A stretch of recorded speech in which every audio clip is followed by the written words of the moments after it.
தமிழ்நாட்டில் வடமாநிலத்தவர்களுக்கு ஓட்டு உரிமை வழங்கும் சட்டத்தை எதிர்க்கும் கூட்டத்திற்கு திமுகவினரை திமுக அலுவலகத்திற்கே சென்று அழைத்த நாம் தமிழர் கட்சி தொண்டர். 10 வருஷத்துக்கு குறைவா முன்னாடி வரக்கூடிய வடமாநிலத்தவர்களுக்கு வாக்குரிமை அளிக்கக்கூடிய ஒரு சட்ட திருத்தம் இப்ப புதுசா வந்திருக்கீங்க. அந்த சட்ட திருத்தத்தை எதிர்க்கும் விதமா நம்ம ஒரு கூட்டம் நடத்துறோம். கட்டாயமா கலந்துக்கோங்க. தமிழர்கள் நம்ம ஊர்ல நம்மளோட அதிகாரம் ஓடி நிற்கணும். வாக்குரிமை நம்ம கிட்ட இருக்கும். இந்திக்கான யார் போட்டு போவா சிந்திச்சு பாருங்க. பிஜேபி தவிர அவங்களுக்கு ஒரு ஓட்டும் தெரியாது. ஏடிஎம்கே டிஎம்கே ஒன்றும் தெரியாது. அவங்களுக்கு எல்லாம் பிஜேபி தான். நம்ம மொழி பிஜேபி போட்டு போயிடுவான். அதனால நமக்குள்ள நடக்கக்கூடிய கொடி நமக்குள்ள இருக்கணும். ஒரு இந்திக்காரங்க நம்ம ஒரு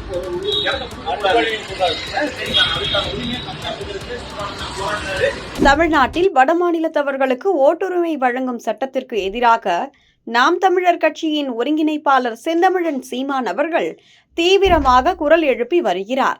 இந்த சட்டத்தை அவர் ஒரு தமிழர் விரோத நடவடிக்கையாகவே கருதுகிறார். இது தமிழ்நாட்டின் அரசியல் சமநிலையை சீர்குலைத்து தமிழ் மக்களின் உரிமைகளை பறிக்கும் ஒரு சூழ்ச்சி என்று அவர் கடுமையாக விமர்சிக்கிறார். திமுக அரசு இந்த சட்டத்தின் மூலம் வெளி மாநிலத்தவர்களுக்கு ஆதரவாக செயல்பட்டு உள்ளூர் தமிழர்களின் அரசியல் வலிமையை பலவீனப்படுத்த முயல்கிறது என்று சீமான் குற்றம் சாட்டுகிறார்.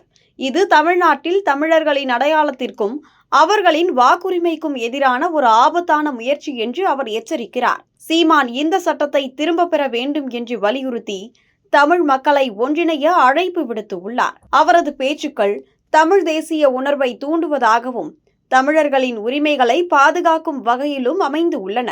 திமுக மற்றும் அதிமுக போன்ற கட்சிகள் தமிழர் நலனை புறக்கணித்து தங்கள் அரசியல் நலன்களுக்காக வெளிமாநிலத்தவர்களுக்கு ஆதரவாக செயல்படுவதாக அவர் தொடர்ந்து விமர்சிக்கிறார்.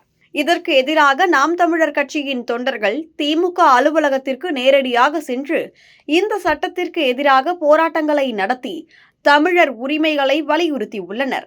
இந்த செயல் சீமானின் தலைமையில் கட்சியின் உறுதியான நிலைப்பாட்டையும் தமிழ் மக்களுக்காக போராடும் அவர்களின் அர்ப்பணிப்பையும் தெளிவாக வெளிப்படுத்துகிறது. சீமானின் பிரச்சாரங்கள் தமிழ்நாட்டின் வரலாறு, பண்பாடு, மொழி மற்றும் உரிமைகளை மையப்படுத்தி தமிழ் தேசியத்தை வலுப்படுத்துவதற்காக அமைந்து உள்ளன.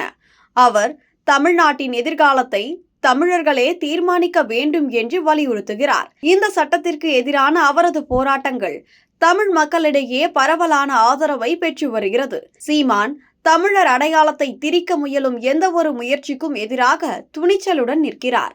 அவரது தலைமையில் நாம் தமிழர் கட்சி மக்களுடன் மட்டுமே கூட்டணி என்ற கொள்கையை முன்னிறுத்தி தமிழ்நாட்டில் ஒரு புதிய அரசியல் புரட்சியை உருவாக்கி வருகிறது. மேலும் சீமான் அவர்கள் தமிழ் மக்களின் வரலாற்று முக்கியத்துவம் மற்றும் அவர்களின் உரிமைகளை பாதுகாக்க வேண்டிய அவசியத்தை தனது பேச்சுக்களில் தொடர்ந்து வலியுறுத்தி வருகிறார்.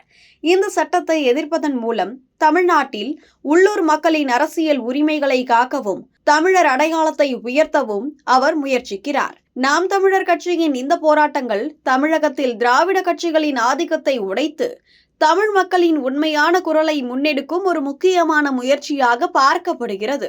சீமானின் தலைமை தமிழர்களுக்கு ஒரு புதிய அரசியல் திசையை காட்டி தமிழ் தேசியத்தை மீண்டும் உயிர்ப்பிக்கும் ஒரு சக்தியாக விளங்குகிறது.